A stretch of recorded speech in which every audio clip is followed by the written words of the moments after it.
जीवन की कहानी में अब तक आपने जाना मेष राशि और वृषभ राशि वालों के जीवन की कहानी के बारे में। यदि आपने वह वीडियो नहीं देखी है तो डिस्क्रिप्शन बॉक्स में उसका लिंक दिया गया है, आप जाकर के उसको देख सकते हैं।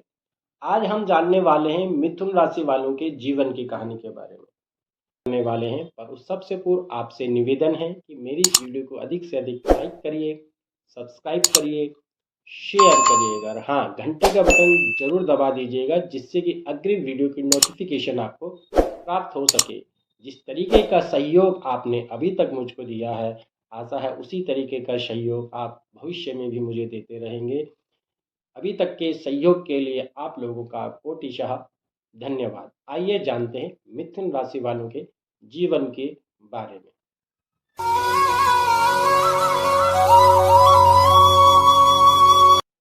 नमस्कार, भाग्य जाने की ज्योतिष सेवा में मैं आचार्य शिव विकास कुकरेती पुनः एक बार फिर आपका हार्दिक स्वागत करता हूँ। आज हम जानने वाले हैं मिथुन राशि वालों के जीवन के बारे में। सब प्रथम जानते हैं कि मिथुन राशि किन व्यक्तियों की होती है। यदि आपका जन्म 21 मई से लेकर के 21 जून के मध्य में है तो आपकी मिथुन राशि बनती है। यदि आपका नाम का की कु घ घ छ के को हा इन 9 अक्षरों में से किसी भी एक अक्षर से यदि आपका नाम है तो आपकी मिथुन राशि बनती है।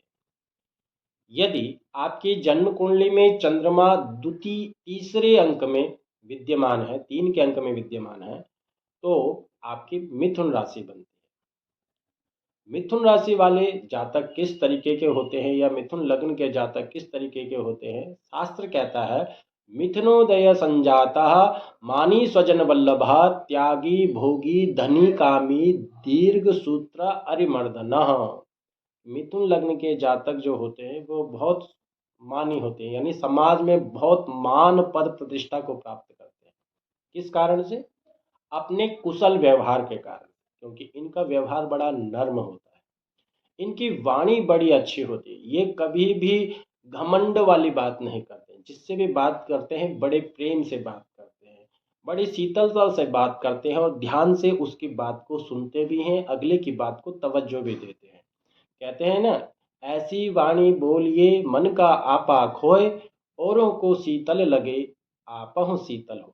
ये स्वयं भी अच्छे से बोलते हैं और दूसरे व्यक्ति भी इनके साथ अच्छे से व्यवहार करता है।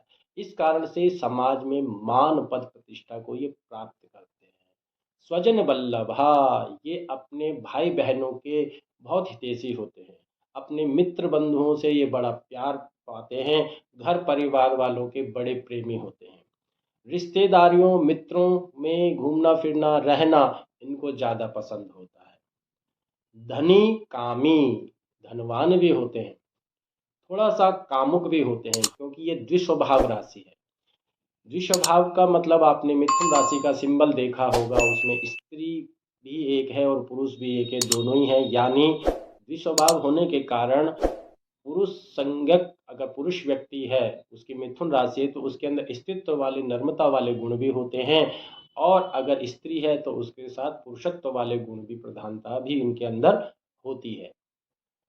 और धनी त्यागी, धनी क्रोधी लाभी दीर्घ सूत्री अरिमर्दना, इनके शत्रु कितने हो जाएं, कितने ही इनके जीवन में षड्यंत्र क्यों ना अपनाने लग जाएं, लेकिन ये शत्रुओं को भी मित्र बनाने वाले होते हैं, भोगी भी होते हैं। और किसी के हित के लिए अगर इनको कुछ चीज़ों का त्याग भी करना पड़ जाए और उस त्याग करने से अगर इन किसी व्यक्ति का भला हो रहा हो तो ये उस वस्तु का त्याग भी कर देंगे।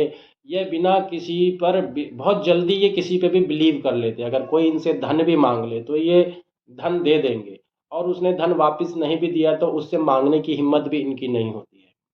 ये इनका जो नर्म स्वभाव है, इस नर्म स्वभाव के कारण कई बार ये धोखा भी खाते हैं, और ये ज़्यादातर धोखा अपने ही सर्कल में पड़े हुए मित्रों से, बंधुओं से, नाते रिश्तेदारों से खाते हैं।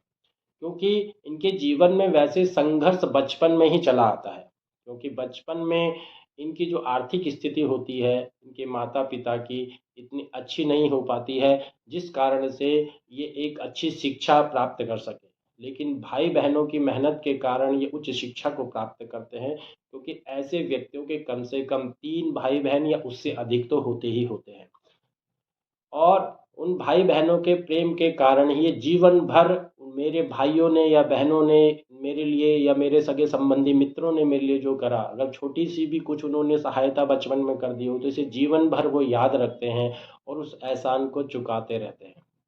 और उससे ज़्यादा इन्होंने दे दिया होगा, उसके पश्चात भी ये उनके लिए निरंतर जीवन भर कुछ ना कुछ नया प्रयास करते रहते हैं। तो जीवन में बचपन इनका थोड़ा कष्ट में बीतता है, जिस कारण से शिक्षा निरंतर चलती रहती है। शिक्षा में फेल तो नहीं होते हैं एजुकेशन में, क्योंकि बुद्धि पढ़ने में बहुत चतुर होते हैं, लेकिन पढ़ाई बीच में रुक जाती है।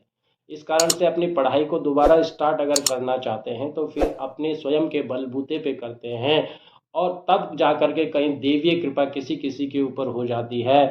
तो कोई ऐसा सर्कल हो जाता है जिनकी कुंडली में बुध अच्छी स्थिति में बैठा हो, स्वयं मिथुन राशि या कन्या राशि का बैठा हो, या सूर्य के साथ में बुधादित्य राजयोग बना रहा हो, तो राजयोग कारक स्थितियां भी इनके जीवन में आती हैं, क्योंकि बोलने में बहुत चतुर होते हैं। तो अच्छी एजुकेशन भी प्राप्त करते हैं ऐसे व्यक्ति। अच्छे गणितज्ञ होते हैं, अब अकाउंट से संबंधित लाए, लेखन से संबंधित कार्य को बहुत अच्छी तरीके से कर लेते हैं, बाबूगिरी बहुत अच्छी तरीके से कर लेते हैं। साथ ही अगर गवर्नमेंट सेक्टर की बात की जाए तो ये वकील, न्यायाधीश के पद पर या अध्यापक के पद पर या बैंकिंग सेक्टर में भी ये जाते हैं, उसमें इनको लाभ मिल प्राप्त होता है। अगर व्यापार व्यवसाय की बात की जाए तो ऐसे व्यक्ति किसी भी कार्य में हाथ रख ले उनको सफलता प्राप्त होती है। विशेषकर होटल मैनेजमेंट से संबंधित कार्य में इनको सफलता प्राप्त होती है। इनको साथ ही कपड़े से संबंधित कार्य में इनको फ़ायदा मिलता है। पुस्तक विक्रेता के रूप में इनको फ़ायदा मिलता है। ये भविष्य में आध्यात्म से संबंधित, ज्योतिष से संबंधित कार्य में भी इनको सफलता मिलती है। मीडिया लाइन में भी इनको सफलता प्राप्त हो जाती है।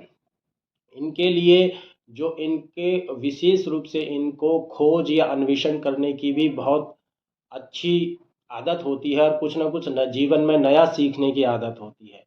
यह राशि वायु तत्व राशि होने के कारण ऐसा व्यक्ति अगर कैप्टन की तैयारी करे, प्लेन आदि या हवाई जहाज़ को उड़ाने की जो जॉब होती है, अगर उसके लिए भी ये तैयारी करे तो उसमें इनको सफलता मिलती है। और साथ ही इनकी यात्राएं भी बहुत ही होती है इस कारण से। पर ऐसा व्यक्ति अपने घर परिवार सगे संबंधियों के बीच में ही रहना चाहता है। उसके लिए अगर वो जॉब वाइज अगर उस तरीके की उसको जॉब मिल जाए, या अपने अपने घर के नज़दीक ही उसे व्यापार व्यवसाय करना पड़ जाए, तो वो दूर व्यापार व्यवसाय को नहीं फैलाएगा, और ना ही दूर वो जॉब से बाहर जाना चाहेगा। यद्यपि ऐसे व्यक्ति की कुंडली में अगर मंगल भी एकादश भाव में बैठ जाए, और उस हिसाब से इनकी कुंडली में मंगल अपने घर का बैठ जाए, और मिथुन लगन हो और मिथुन राशि हो और मंगल एकादश भाव में हो, तो ऐसे व्यक्ति की कुंडली में राजयोग कारक ये पुलिस या सैन्य अधिकारी या आईएएस आईपीएस अधिकारी की बनते हुए भी देखे गए हैं। लेकिन उसमें भी जीवन में कुछ ना कुछ नया ये सीखते हुए देखे गए हैं। इनके अगर दाम्पत्य जीवन या प्रेम सुख की अगर इनकी बात की जाए, तो इनके लिए जो इनका दाम्पत्य जीवन होता है, जब तक इनका विवाह नहीं होता है तब तक ये थोड़े से स्वतंत्र होते हैं, घूमने फिरने वाले होते हैं। तो कामुकता रिलेशनशिप्स तो इनके होते नहीं हैं, लेकिन कामुकता इतनी ज़रूर होती है कि सामने वाला इनके सौंदर्य को देख करके इनको प्रपोज कर सकता है। तो इस कारण से ये भी थोड़ा भावुक हो सकते हैं, लेकिन ये जीवन या अपने जीवन संगनी के प्रति जो है बिल्कुल जो है निष्ठावान होते हैं, और ये भविष्य में अपने परिवार और बच्चों को ही पूर्णतः समय देते हैं। इनकी पत्नी भी इनके लिए वफादार होती है। इनकी कन्या संतान अधिकतर देखी गई है, और पुत्र संतान भी देखी गई है। इनकी मतलब 2 या 3 संतानें इनकी अवश्य होती हैं। साथ ही अगर इनके लिए विशेष कष्टकारी अगर समय देखा जाए, तो इनका बचपन में छठे महीना इनके लिए थोड़ा सा परेशानी वाला कारक होता है, तथा इनके छठे साल, छठवां वर्ष भी इनके लिए अशुभकारी होता है और इनका 10वां वर्ष, 11वां वर्ष, 18वां वर्ष, 24वां वर्ष, 43वां, 63वां वर्ष इनके लिए कष्टकारी होता है। अगर ये कष्टकारी समय निकल गया तो 85 वर्ष तक इनकी आयु कही गई है। इनके लिए जो भाग्यकारी वर्ष कहा गया वो 22वां वर्ष कहा गया। 22वें वर्ष में इनके सामने कैरियर वाइज बहुत अच्छी अपॉर्चुनिटी इनके आ सकती है। 22 से लेकर 32वें वर्ष में 33वें, 36वें, 42वां वर्ष इनके लिए शुभकारी होता है, राहतकारी होता है। इनको जो विशेष रोग हो सकता है, क्योंकि यह जो राशि है यह वायु तत्व राशि है, इसलिए वायु जनित रोग इनको विशेष रूप से हो सकते हैं। चर्म रोग इनको विशेष रूप से हो सकते हैं। फेफड़ों से संबंधित रोग इनको हो सकते हैं। फोड़े फुंसी से संबंधित रोग हो सकते हैं। कंधों पर इसका अधिकार होने के कारण कंधों में, भुजाओं में और हाथ में इनके चोट वोट लग सकती है। यद्यपि इनको पेट की प्रॉब्लम भी हो सकती है, खांसी, गलगंड आदि की भी प्रॉब्लम इनको हो सकती है, आँखों से संबंधित प्रॉब्लम इनको हो सकती है, हृदय रोग इनको हो सकता है और इसके साथ ही इनको सिर दर्द भी इनको हो सकता है। इनके स्वास्थ्य लाभ इनको तब मिल सकता है कि अगर ये मौसम का विशेष रूप से ध्यान रखें। पर मौसम जब परिवर्तन हो तो उस समय स्वास्थ्य वाइज अगर ये कुछ चीज़ों का ध्यान रखें, केयर करें तो इनके लिए निश्चित रूप से वो समय लाभकारी होगा। इनको विशेष रूप से उपाय क्या करने चाहिए वह जान लेते हैं कि इनको भगवान विष्णु जी की आराधना करनी चाहिए। भगवान गणेश जी को दुर्वा और लड्डू का भोग इनको बुधवार के दिन लगाना चाहिए। विष्णु सहस्त्र नाम का इनको पाठ करना चाहिए। हो सके तो पूर्णिमा का इनको व्रत करना चाहिए और हो सके तो बच्चों को इनको हमेशा प्रसन्न रखना चाहिए। अगर ये छोटे से उपाय भी ये अपना करते रहेंगे तो इनको लाभ मिलेगा। हाँ, एक अद्भुत उपाय वो कर सकते हैं कि रुमाल में, हरे रंग के रुमाल में 5 इलायची रख करके और उसको सदैव अपनी जेब में रखें तो भी लाभ मिलेगा। और एक अच्छी क्वालिटी का अगर ये पन्ना धारण करते हैं तो भी इनको लाभ मिलेगा। आशा है आपको यह वीडियो अच्छी लगी होगी। इस वीडियो को अधिक से अधिक लाइक करिए, सब्सक्राइब करिए, शेयर करिए। धन्यवाद। नमस्कार।